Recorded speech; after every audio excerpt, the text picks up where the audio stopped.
Hello అందరికీ ఈరోజు నేను ఏం చేస్తున్నాను అనుకుంటున్నారా? చూస్తున్నారు కదా, ఈ ఎవ్రీడే మనం కర్రీస్లోకి యూజ్ చేసే కారం అనేది ఫుల్ ప్రిపరేషన్ అనేది ఈ వీడియో నేను క్లియర్గా చెప్పున్నాను. స్కిప్ చేయకుండా లాస్ట్ వరకు చూడండి.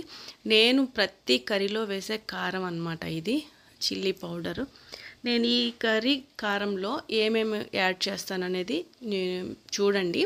ఎంతెంత క్వాంటిటీ కూడా నేను చెప్తాను, ఓకేనా? ఏ కర్రీలోకైనా కూడా చాలా బాగుంటుంది అనమాట. నేనైతే ఇట్లా చేస్తా, అమ్మమ్మ వాళ్ళు కూడా ఇలాగే చేసేవాళ్ళు. సో అదే ప్రాసెస్లో నేను మీకు చూపిస్తాను. ఇంకెందుకు ఆలస్యం, వీడియో స్టార్ట్ చేద్దాం. ఫస్ట్ అయితే మనం కడాయి అయితే స్టవ్ మీద పెట్టుకోవాలి, కొంచెం వెడల్పుగా ఉండేది. ఒక 100 గ్రామ్స్ ఆవాలైతే నేను ఈ కడాయిలో వేసుకున్నాను, ఓకేనా? అది మంచిగా మీడియం టు లో ఫ్లేమ్లో మనం దీన్ని లైట్గా రోస్ట్ చేయాలి. బాగా చిటపట అనాలి, లైట్గా కాదు, నిదానంగా రోస్ట్ చేయాలి. ఆవాలు అన్నీ కూడా మంచిగా వేగాలన్నమాట, దోరగా. అప్పుడే మనకు ఫ్లేవర్ అనేది బాగుంటుంది. అప్పుడు మనకి ఎలా తెలుస్తుంది వేగినాయి లేదనేది అంటే, చిటపట అంటే కొంచెం మనకి అవి బౌల్లో ఎగురుతాయి అన్నమాట. అప్పుడు మనకు అర్థమైపోద్ది. సో అవి తీసి పక్కన పెట్టేసుకోవాలి, ఆరాలి మనకి మంచిగా. ఇవి వేడిగా ఉంటాయి కాబట్టి, లేదంటే చెమ్మెక్కిపోద్ది కారం. నెక్స్ట్ వచ్చేసి ధనియాలు. నేనైతే 1 కిలో మిరపకాయలకైతే 1/2 కిలో ధనియాలు అయితే వేస్తాను. అదే అనమాట క్వాంటిటీ, గుర్తుపెట్టుకోండి. కిలో ఎండుమిర్చికి 1/2 కిలో ధనియాలు అయితే వేస్తాను. ఈ 1/2 కిలోలో కూడా నేను కొంచెం తీసి పెడతాను అనమాట. ఎందుకంటే మళ్ళీ సపరేట్గా తెప్పియటం ఎందుకని చెప్పేసి మీకు ఇంట్లోకి నేను కొంచెం ఒక గుప్పెడు తీసి పెడతాను సైడు. సో కారం ఒకవేళ ఎక్కువ స్పైసీ కావాలనుకుంటే కొంచెం ధనియాలు తగ్గించుకోవచ్చు. లేదు పిల్లలు ఉంటారు, కారం ఎక్కువ తినరు అనుకుంటే ధనియాలు అనేది స్టేజ్గా 1/2 కిలో వేసేసుకోవాలన్నమాట, ఓకేనా? ఇవి మంచిగా మాడకుండా వేగనివ్వాలి, ఎందుకంటే చాలా తొందరగా మాడిపోతాయి అన్నమాట ఈ ధనియాలు అనేది. సరిగా వేగవు, అడుగునంతా మాడిపోతాయి. సో మనం లో ఫ్లేమ్ పెట్టుకొని అయితే నిదానంగా వేగనివ్వాలన్నమాట. ఇప్పుడు నెక్స్ట్ వచ్చేసి జీలకర్ర వేస్తున్నాను. జీలకర్ర కూడా నేను 100 గ్రామ్స్ మాత్రం తెప్పిస్తాను, దాంట్లో కొంచెం తీసి పెడతాను అనమాట. ఒక 4-5 టేబుల్ స్పూన్స్ అనేది సైడ్ తీసి పెడతాను. దాని మెజర్మెంట్ మాత్రం 100 గ్రామ్సే. కిలో మిర్చికి 1/2 కిలో ధనియాలు, 100 గ్రాముల ఆవాలు, 100 గ్రాముల జీలకర్రలో కొంచెం తీస్తా, ఆవాల్లో కూడా కొంచెం తీస్తా. అట్లా అన్నిట్లో కొద్దిగా తీసి పెడతాను అనమాట. 100 గ్రాములో ఒక గుప్పెడు తీసి పెడతాను. గుప్పెడు కాదు, ఒక 4-5 టేబుల్ స్పూన్స్ తీసి పెడతాను. అది నాకు అలవాటు. ఉన్నది మొత్తం వేసేయను అనమాట, కొంచెం తీసి పెట్టడం అలవాటు. సో ఈ జీలకర్ర కూడా చిటపట అనేటట్టుగా వేగనివ్వాలి, మంచిగా దోరగా వేగాలి ప్రతిదీ కూడా. నేను ఫుల్గా వేగే టైం అంతా చూపించట్లేదు. ఇక్కడ మీరు చూస్తున్నారు కదా, మెంతుల్లో 100 గ్రాములు మెంతులు తీసుకుంటే నేను ఎన్ని వేసాను చూడండి, ఎన్ని తీసి పెట్టానో కూడా చూడండి, ఓకేనా? కొంచెం అయితే తీసి పెడతాను అనమాట, మరి చేదు ఎక్కువ అయిపోతుంది. ఈ మెంతులు మాత్రం కొంచెం తగ్గించుకొని వేసుకోవాలి, అప్పుడే బాగుంటుంది అనమాట. ఎందుకు అనంటే సపరేట్గా కొనటం ఎందుకు అని చెప్పేసి వీటిలోనే అడ్జస్ట్ చేసేస్తాను. సో అది విషయం.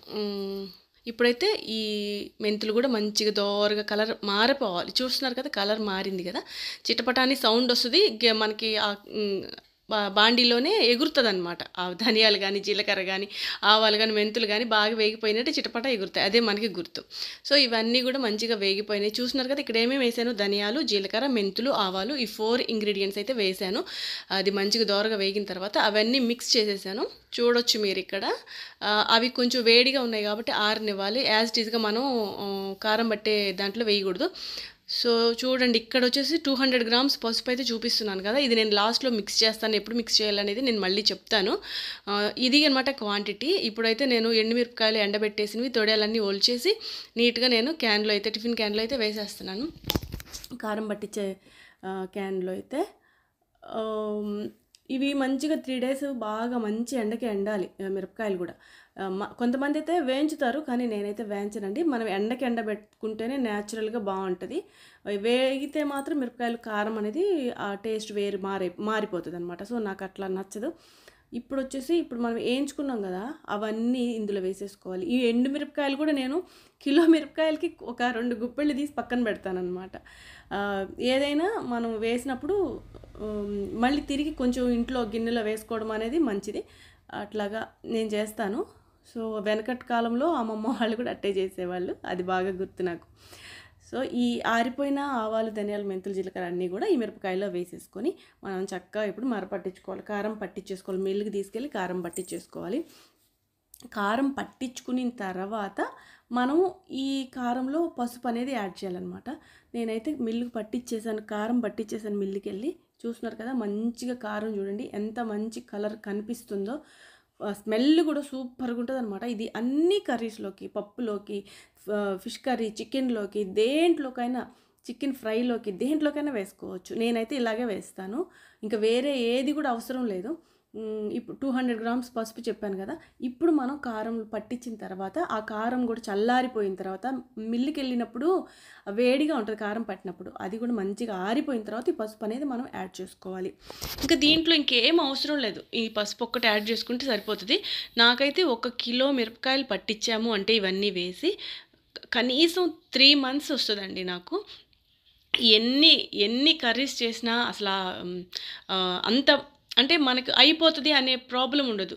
ఎంత మనం ఎక్కువ వాడినా కూడా కనీసం నాకు 3 నెలలు వస్తుందన్నమాట. ఎంతమంది మనుషులున్నా, ఎన్ని వంటలు చేసినా అంటే కొంచెం అటు ఇటు అడ్జస్ట్ చేసుకుంటూ ఉంటే ఒక 3 నెలలు ఈజీగా మనకు వస్తుందన్నమాట.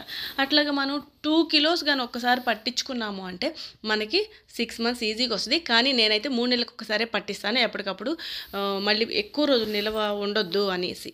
ఓకేనా. ఇప్పుడు చూస్తున్నారు కదా, నేను పసుపు వేసేసి బాగా కలిపేసేసాను.